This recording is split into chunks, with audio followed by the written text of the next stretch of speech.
अपभ्रंश साहित्य, पृष्ठभूमि और प्रभाव। जैसा कि पहले कहा जा चुका है, आदिकाल में हिंदी साहित्य के समानांतर संस्कृत और अपभ्रंश साहित्य की भी रचना हो रही थी। इनमें से संस्कृत साहित्य का तो सामान्य जनता तथा हिंदी कवियों पर उतना प्रत्यक्ष प्रभाव नहीं पड़ रहा था, किंतु अपभ्रंश साहित्य भाषा की निकटता के कारण हिंदी साहित्य के लिए निरंतर साथ चलने वाले पृष्ठभूमि का काम कर रहा था।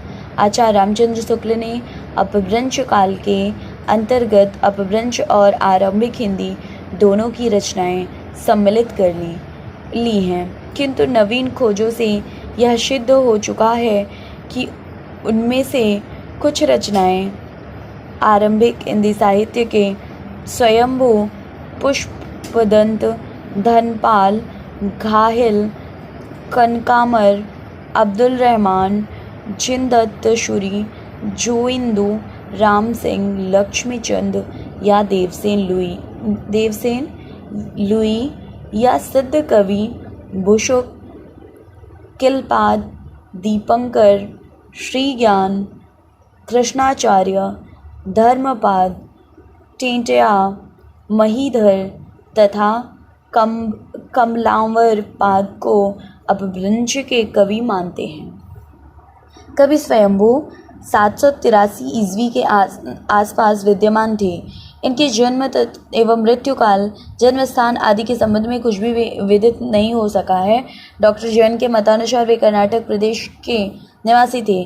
पौमचर्यो, रिठमेणीचर्यो तथा स्वयंभू छंद नामक 3 ग्रंथ इन्होंने लिखे हैं। पौमचर्यो अपूर्ण है, फिर भी इसमें राम का चरित्र विस्तार से वर्णित है।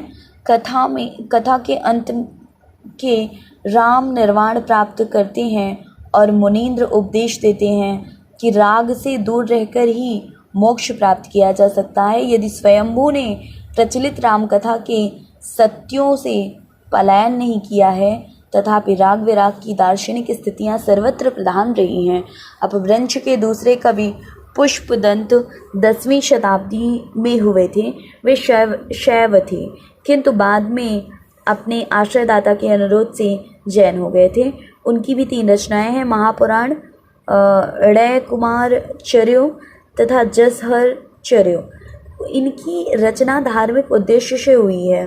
फलस्वरूप साहित्यिक शिल्प तथा तात्विक दृष्टि से इन पर जिन भक्ति का प्रभाव सर्वत्र मिलता है, महापुराण में अनेक घटनाएं और चरित्र हैं।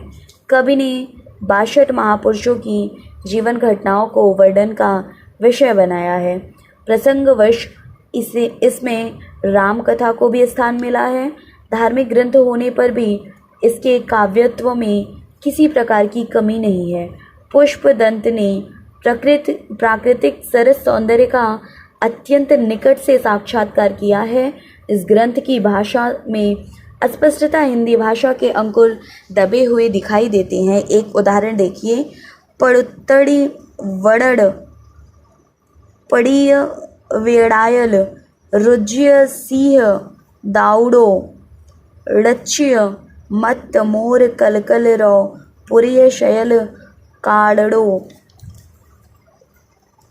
पुष्यदंत की साहित्यिक रचना शुद्ध धार्मिक भाव से हुई।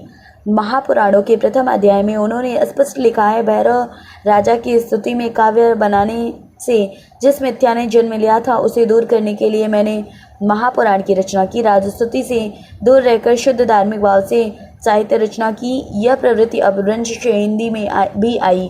फलतः आदिकाल में धार्मिक साहित्य की एक पृथक धारा बहती रही, जिसका विकास मध्यकाल में भक्ति काव्य के रूप में हुआ। कवि स्वयंभू का इस धारा के आविर्भाव में महत्वपूर्ण योगदान था तथा पुष्पदंत ने उसको आगे बढ़ाने के लिए अपनी प्रतिभा की शक्ति दी।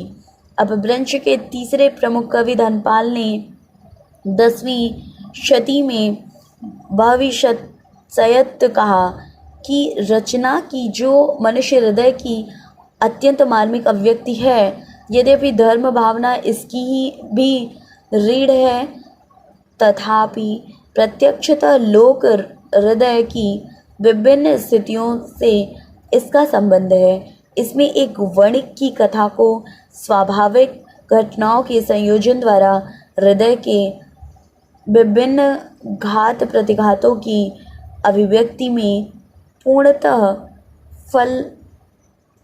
सफल बनाया गया है। धनपाल की यह रचना चरित काव्यों की एक नई कड़ी है जिसका प्रभाव आदिकाल हिंदी रचनाओं में भी पड़ा।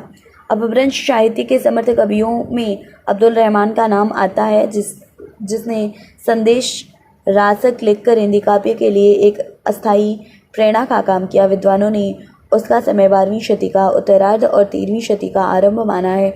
संदेश रासक एक खंड काव्य है जिसमें विक्रमपुर की एक वियोगिनी की विरह कथा है।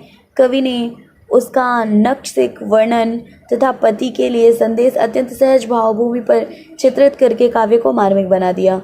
आदिकालीन हिंदी साहित्य में श्रृंगार रस की एक धारा इसी प्रकार की अपभ्रंश कृतियों के अनुकरण पर बह निकली, जो भक्ति काल में होती हुई रीतिकाल में जाकर प्रधानता प्राप्त कर सकी। अपभ्रंश के चरित काव्यों की परंपरा से भिन्न एक रास काव्य परंपरा भी आरंभ हुई थी। 12वीं शताब्दी के जनदत्त सूरि का उपदेश रसायन रास इस दृष्टि से उल्लेख्य है।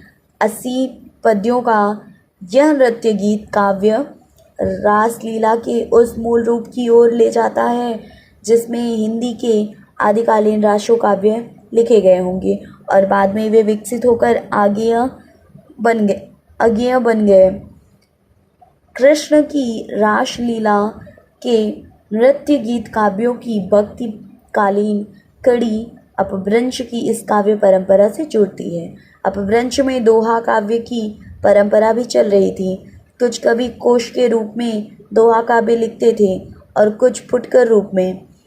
जोइंदु नामक कवि की 6ठी शताब्दी की परमात्म प्रकाश तथा योगसार नामक रचनाओं से अपभ्रंश में दोहा काव्य आरंभ होता है और उसकी परंपरा 15वीं शती तक चलती है। इसी परंपरा में 11वीं शती में राम सिंह ने पाहुड़ दोहा नामक ग्रंथ लिखा। इसमें इंद्रिय सुख और अन्य सांसारिक सुखों की निंदा की गई है तथा त्याग, आत्मज्ञान और आत्मानुभूति को महत्व दिया गया।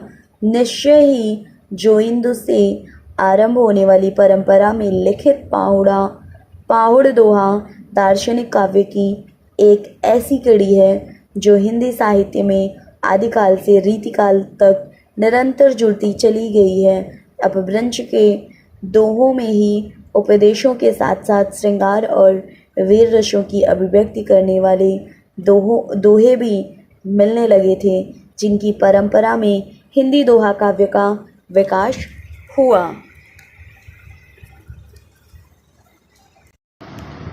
अपभ्रंश